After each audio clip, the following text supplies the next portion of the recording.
so welcome to the second part of getting the most out of your major scales. Now, today what we're going to look at is using our C scale to create a G7th scale. Now, you'll notice from the previous video that every single time I talked about using a scale, I talked about the chord, I was using it over.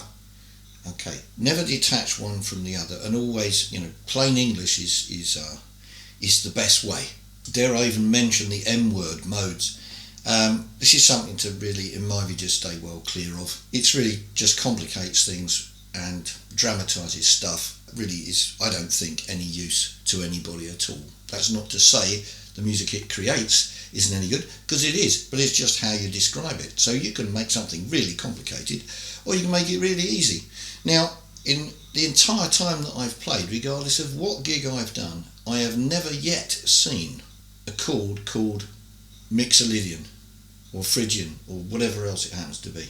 This is completely just stupid, I think. Just my opinion, but anyway.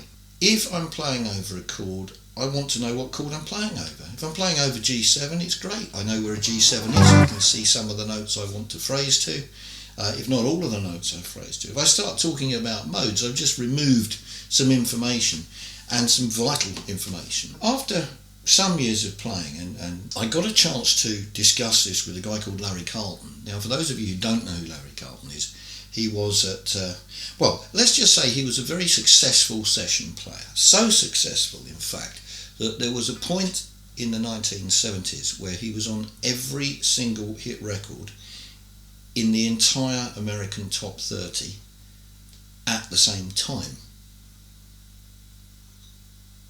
Yes, I'll just let that sink in for a sec. So I meet Larry, and apart from thanking him for all the stuff he'd done and the stuff that I'd learned from trying to copy his solos from Kid Charlemagne and Don't Take Me Alive to Hill Street Blues and so forth, I said, apart from that, I said, I just need to ask you something, Larry, if you don't mind. He said, yeah, far away. I said, if you're soloing over a dominant chord, and for those of you who don't know what that is, it's a chord with a flat 7, i.e. a G7.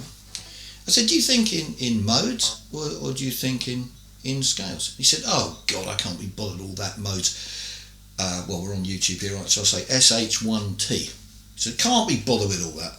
He said, I did this, only someone like Larry Carlton could say this. He said, I was doing this session with Herbie Hancock, and he'd written G Mixolydian. I said, do you just want us to play a 7th? He said, yeah. I said, well, why don't you say that then? So, okay. It's common sense, okay? I'll just take another way around of looking at that. Let's suppose you had a 10mm spanner, okay? Now, I could fix a radiator with it. I could tighten up the wing of a car with it, assuming the bolts were the right size. I could scratch my back with it if I wanted to. And I could use it to stir a cup of coffee. Now, whatever I'm doing with that spanner, it's still a spanner, isn't it? Okay, so I'm not going to start calling my C scale something weird and wonderful just because I'm playing it over G7. Okay, now we come back to the idea of using scales to get uses out of them the best possible way. So, okay, we spend 6 months learning how to play a C scale and we go, play it all over the neck. It's marvellous, great. Then we see, oh, now we have to play a 7th scale. Now we've got to learn something new. Well, that takes a long time to do all that practice.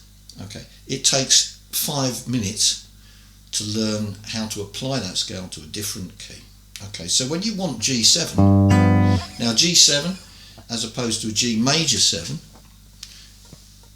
let's just clarify what we're trying to describe, and that's always the key point, and that's why it's such a vital piece of information. It's G7 we want.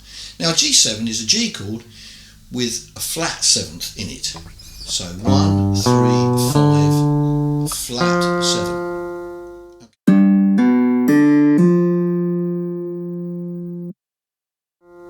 Okay, now I'm going to go back to major scales for a second. If I take a G major scale,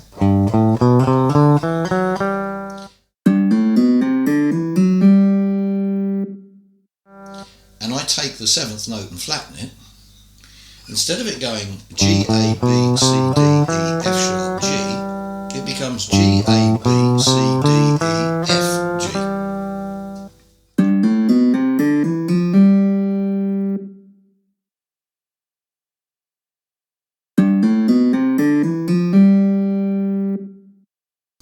got no sharps in it. It's the same as a C scale, isn't it?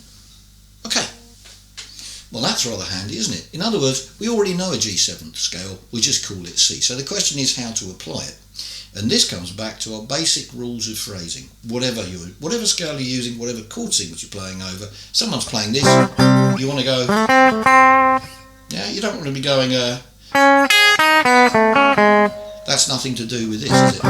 So if we're playing over G7, we're playing our C scale. It's not off the wall to think, well, okay, we could resolve that, couldn't we?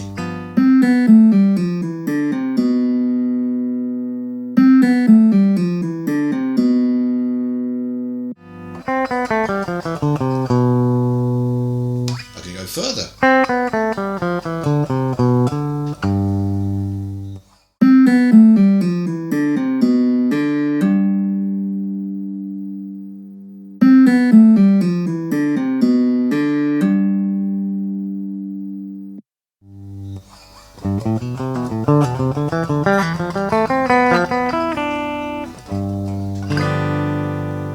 Okay, this is going to be very, very useful in rock, and I'm going to talk about that in the next section, but this has again been quite a lot of information to take in. So let's just think about what we've just said for a second.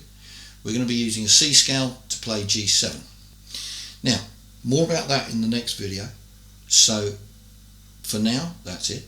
If you could hit the subscribe button, that's great, and I'll see you in the next episode. Bye for now.